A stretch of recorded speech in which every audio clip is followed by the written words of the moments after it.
What's up, Skate Athletics fam? Welcome back to the channel. In this video, we're here to discuss which is better, sport-specific or non-sport-specific training. First off, what is sport-specific training? Well, the definition is quite messy. Does it mean exercises that mimic the movement patterns of a specific sport? Does it mean small-sided games such as 3-on-3, keep away, and in the context of skating, a game of skate? Or does it mean squatting within a sport-specific range of motion? Well, honestly, I think that depends on who you're talking to. If you're talking to someone outside of the realm of strength and conditioning, it most likely means exercises that mimic the movement patterns of a specific sport. But if you're talking to a strength and conditioning coach, it could very well mean using a trap bar deadlift instead of a traditional deadlift for an extremely tall volleyball player, because that's obviously safer and it also uses a more sport-specific range of motion. So that's the problem with this discussion. The term can mean two completely different things. So for the rest of this video, we're going to adopt that first definition: exercises that mimic the movement patterns of a specific sport. It could be exercises like awling with a weight vest, putting your skateboard on a foam roller to train your balance, treating box jumps like ledge tricks, etc. Old school thinking, social media, and nowadays coaches use the term and the exercises as a marketing tool.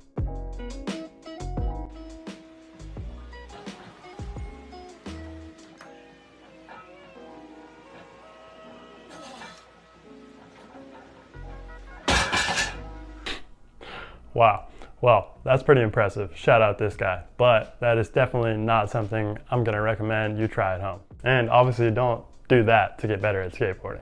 So yeah, that's pretty extreme. But honestly, if you look at social media, you'll see some pretty crazy stuff. And at the same time, there are also some pretty good sport-specific exercises. So all in all, these sport-specific exercises really just look cool and are a good marketing tool. But do they hold any value? And the answer is yes, some of them. Clearly not this. So that completely changes the conversation. It's not about which is better, sport-specific or non-sport-specific. It's about how do you balance your S&C training and your skateboarding to ultimately reach your goal. And that depends on who you are. So to make things simple, we're gonna create two categories: person A, person B. Person A is an elite athlete who has roughly 5 years of strength conditioning training under their belt. They have limited imbalances, mastered the fundamentals of weightlifting, have done extensive plyometrics, and should be able to squat roughly 1.5 times their body weight. Person B is everyone who hasn't done that. So let's focus on B, because I think that's the majority of us, obviously including me. The majority of our training needs to keep hammering home those basics. And here's why. Skateboarding has already given us a great baseline of balance and stability, but only a decent baseline of strength, and only in specific areas. If you've been skating for a while now, and that's predominantly what you do, the SAID principle shows us that you've adapted to specific skating demands. But like we said, if that's what you mostly do, that same stimulus over time is just not going to be enough to build strength, and eventually you're going to plateau. And if you physically plateau, it's only going to hinder your overall skating ability. Even if you're someone like me who only skates for fun and pretty inconsistently, it's still so much more fun to at least be able to skate near your highest potential, physical potential, so you don't get hurt, you can try harder tricks, you can warm up faster, you don't get so sore, etc.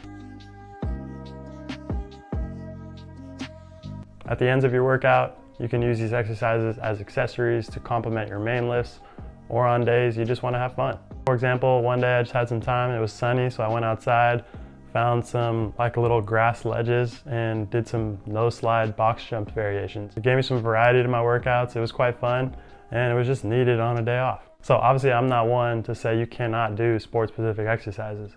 Just make sure you're spending the most of your time on mastering the fundamentals, because that's what's really going to help you in the long run. It's all about making long-term adaptations that will without a doubt help your skating. And all right, that's the video. I hope you guys enjoyed it.